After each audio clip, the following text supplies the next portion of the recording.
Assalamualaikum warahmatullahi wabarakatuh. Bismillahirrahmanirrahim. Salatu wassalamu ala sayyidina rasulillah wa ala alihi wa ashabihi wa mawalah. Para siswa sekalian, kita berjumpa kembali dalam kegiatan masa pengenalan lingkungan sekolah di awal tahun pelajaran 2021-2022. Kali ini kita akan membahas materi tentang wawasan wiyata mandala. Bapak yakin kalian sudah tidak asing lagi dengan materi ini, karena dulu saat kalian mulai masuk di SMP atau MTS, materi ini juga pernah dibahas pada masa pengenalan lingkungan sekolah saat itu.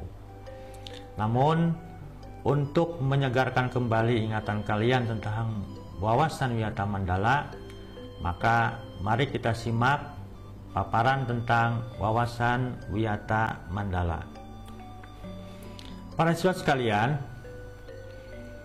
pada materi ini ada 3 pokok bahasan yang akan kita pelajari. Yang pertama, kita akan belajar membahas tentang apa yang dimaksud dengan wawasan wiyata mandala. Yang kedua, bagaimana implikasi wawasan wiyata mandala terhadap praktek atau kegiatan yang ada di sekolah. Dan yang ketiga, bagaimana mekanisme penerapan wawasan wiyata mandala dalam kehidupan keseharian di sekolah kita. Oleh karena itu, simak baik-baik materi berikutnya supaya kalian nanti dapat memahami dengan benar apa wawasan wiyata mandala sehingga bisa diterapkan ketika kalian sudah menjadi siswa di SMK Negeri 1 Luragung. Secara bahasa, wawasan mengandung arti cara meninjau, memandang, melihat, tanggapan indrawi terhadap sesuatu atau lingkungan sekitar. Sedangkan kata wiyata mengandung arti pendidikan, dan mandala artinya lingkaran, bundaran, bulatan, atau lingkungan.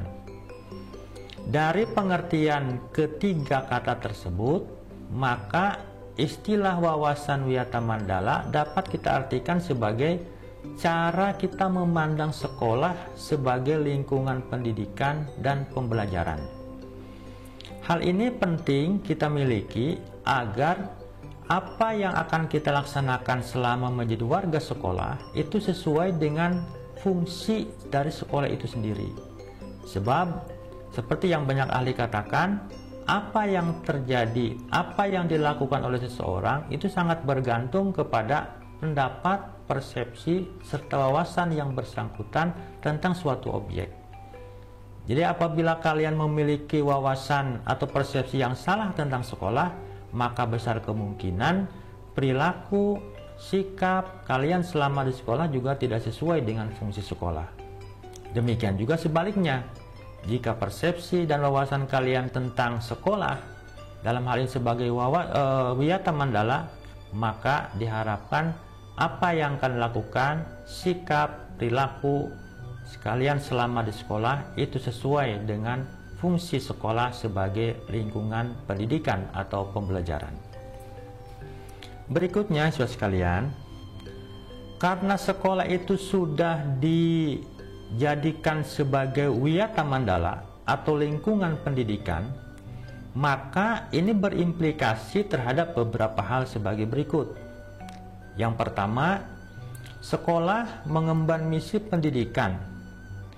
Karena itu sekolah tidak boleh digunakan untuk tujuan-tujuan lain di luar bidang pendidikan. Sekolah boleh saja melakukan segala sesuatu asal masih dalam koridor kepentingan pembelajaran atau pendidikan. Berikutnya, sekolah harus benar-benar menjadi ciri khas masyarakat belajar di dalamnya. Sekolah harus memiliki ciri khas bahwa ia berbeda dengan lingkungan pasar, harus berbeda dengan lingkungan bisnis, harus berbeda dengan lingkungan permainan, dan lain-lain. Sekolah memiliki ciri khas sebagai masyarakat belajar. Yang ketiga, sekolah terus-menerus menggali, mengenal, memahami, menyadari, menguasai, menghayati, dan menyampaikan nilai-nilai positif yang ada pada sekolah. Yang terakhir, sekolah tentunya diharapkan menjadi suri teladan masyarakat sekitar karena misi pendidikannya itu. Oleh karena itu, secara garis besar, wawasan Wiyata Mandala membawa implikasi sekolah sebagai lingkungan pendidikan. Dia memiliki ciri khas tertentu dan dapat memberikan nilai-nilai positif kepada masyarakat di sekitarnya. Oleh karena itu, terkait dengan implikasi tadi, ada beberapa hal yang tidak boleh dilaksanakan di sekolah. Di antaranya, melakukan promosi atau penjualan produk yang tidak ada hubungannya dengan pendidikan. Boleh saja di sekolah itu ada promosi, ada jual beli, ada transaksi lain-lain, tapi selama ia berhubungan erat dengan kegiatan pendidikan. Sehingga di sekolah kita, di SMK Negeri 1 Luragung, itu ada kegiatan transaksi, kegiatan belajar untuk menjadi seorang penjual dan pembeli yang baik, dengan kegiatan di bisnis center dan lain-lain. Selama itu masih berhubungan erat dengan kegiatan pendidikan, maka boleh dilaksanakan. Tapi kalau tidak, apapun namanya, entah itu namanya promosi, jual beli, transaksi bisnis dan lain-lain, tidak diperbolehkan kalau tidak ada hubungannya dengan pendidikan. Yang kedua, sekolah tidak boleh dijadikan tempat untuk menyebarkan aliran sesat, menyebarkan agama tertentu yang bertentangan dengan undang-undang. Saya kira yang ini sudah jelas. Tidak boleh sekolah dijadikan tempat menyebarkan hal-hal yang negatif kaitan dengan kehidupan berkeyakinan di negara kita yang bertentangan dengan undang-undang. Berikutnya, sekolah juga tidak boleh dijadikan tempat untuk propaganda politik atau tempat berkampanye. Sehingga seperti yang bisa kalian saksikan beberapa tahun yang lalu, ketika di daerah kita ada pilkada, pilpres atau pileg, maka sekolah merupakan tempat yang dilarang untuk dijadikan tempat berkampanye atau digunakan untuk propaganda politik. Berikutnya, melakukan syuting film atau sinetron tanpa izin Pemda. Nah, ini sangat bergantung kepada Pemda masing-masing. Yang kelima, tidak boleh dijadikan tempat untuk melakukan kegiatan yang diprediksi dapat menimbulkan kerusakan, perselisihan, sehingga suasana sekolah menjadi tidak kondusif. Misalnya dijadikan ajang untuk lomba olahraga yang rentan terhadap perselisihan, dijadikan tempat untuk pertarungan atau lain-lain lah yang cenderung menimbulkan kerawanan sosial. Demikian beberapa implikasi dan larangan sekolah dalam konteks wawasan Wiyata Mandala.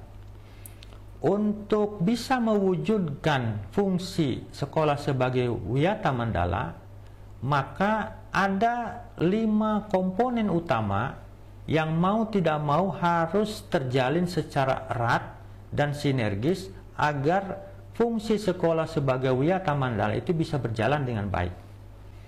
Yang pertama, tentu di sini dituntut peran kepala sekolah.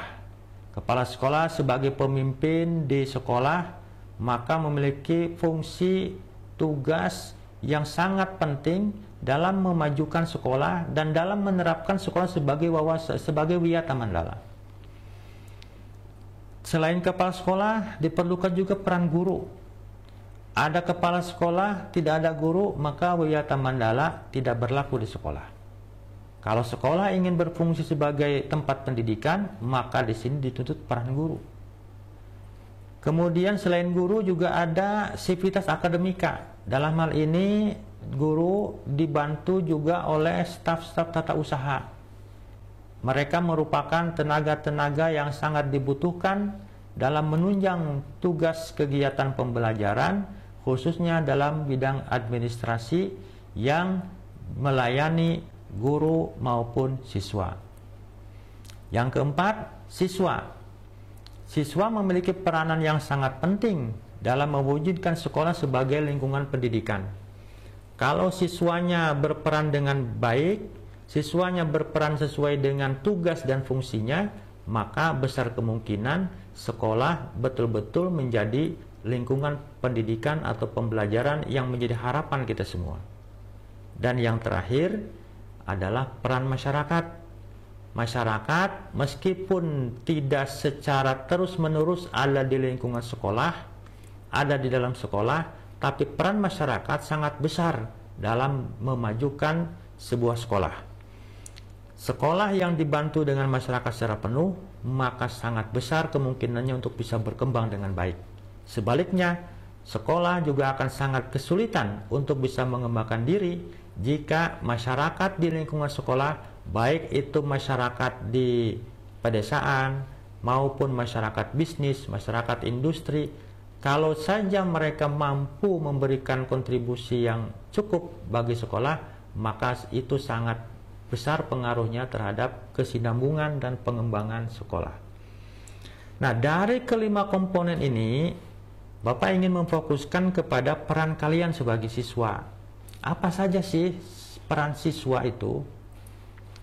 Kalian bisa lihat, seorang siswa itu punya peranan yang sangat penting dalam menerapkan fungsi sekolah sebagai wiyata mandala. Yang pertama, sekolah menerapkan tata tertib. Maka di sini siswa diharapkan mentaati tata tertib tersebut tanpa kecuali. Jangan ada aturan A mau dilaksanakan, aturan B tidak mau dilaksanakan. Semua tata tertib yang sudah disepakati, yang sudah diberlakukan di sekolah, itu wajib ditaati oleh semua siswa. Kalau tidak, maka bisa jadi sekolah tidak akan berfungsi sebagai tempat pendidikan. Yang kedua, seorang siswa wajib hormat dan sopan kepada guru dan warga sekolah yang lain. Hormat dan sopan kepada sesama teman. Belajar yang tekun, ini yang tidak kalah pentingnya. Kemudian menyelesaikan tugas yang diberikan oleh guru, menjaga nama baik keluarga dan sekolah, menjauhi narkoba, menjaga dan memelihara fasilitas belajar dan mengajar, menjaga keamanan sekolah, dan apabila menemukan hal-hal yang negatif di sekolah, maka diharapkan peran siswa mau melaporkan hal tersebut kepada OSIS misalnya, atau guru, atau wakasek, guru BP, atau langsung kepada kepala sekolah. Dan yang terakhir, siswa juga dituntut peranannya dalam memelihara lingkungan sekolah agar sekolah itu nyaman, dijadikan sebagai tempat belajar, dijadikan sebagai tempat interaksi dengan sesama teman, interaksi dengan guru, interaksi dengan kepala sekolah, dan lain-lain. Itu diantara sekian fungsi atau peranan dari siswa dalam mewujudkan sekolah sebagai wiyata mandala, sebagai tempat pembelajaran. Lalu bagaimana wiyata mandala ini bisa diterapkan? Mekanismenya seperti apa? Ada dua tahap yang menjadi mekanisme pelaksanaan wiyata mandala.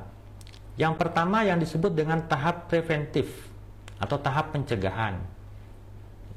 Yang kedua yang disebut dengan tahap represif. Pada tahap preventif, maka akan diberlakukan atau diperlukan beberapa langkah. Yang pertama, memelihara sekolah melalui 7K. Kebersihan, keamanan, ketertiban, keharmonisan, dan lain-lain. Yang kedua, menciptakan suasana harmonis antar warga sekolah. Ini merupakan upaya preventif kita agar sekolah itu betul-betul nyaman untuk semua warga sekolah. Bukan hanya guru, tapi juga termasuk siswa.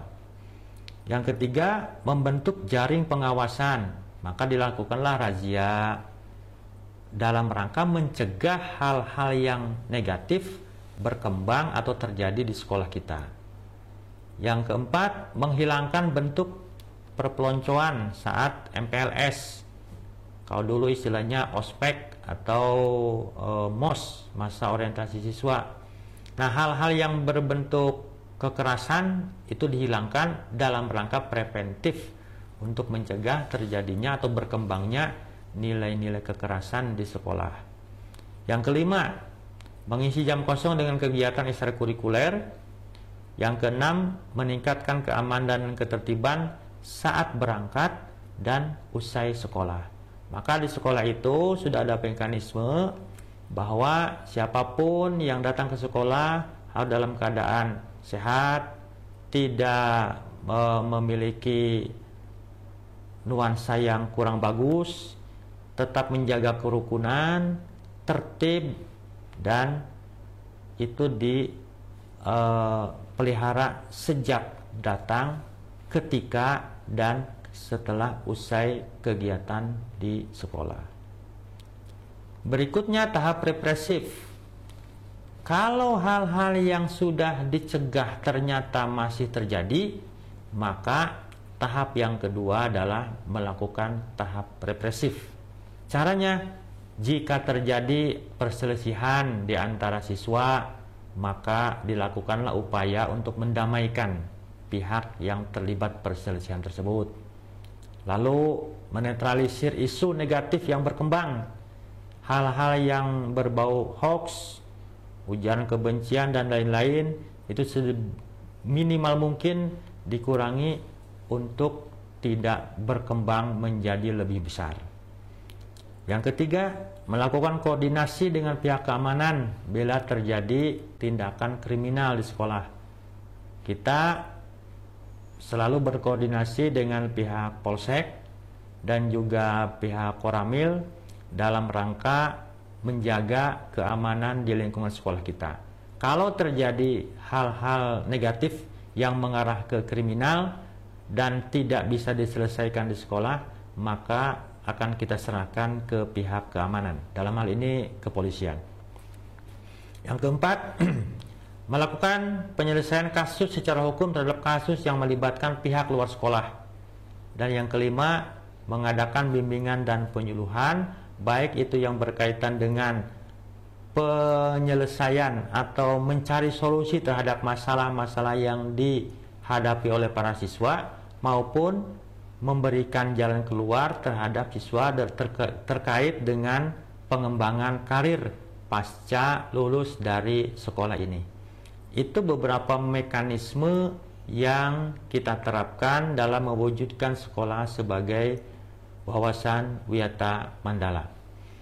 Dari paparan tadi, tentu kita berharap bisa dipahami dengan baik dan lebih penting lagi bisa diwujudkan dalam kehidupan sehari-hari di sekolah ketika kalian nanti sudah aktif belajar di sekolah, baik secara daring maupun belajar secara luring.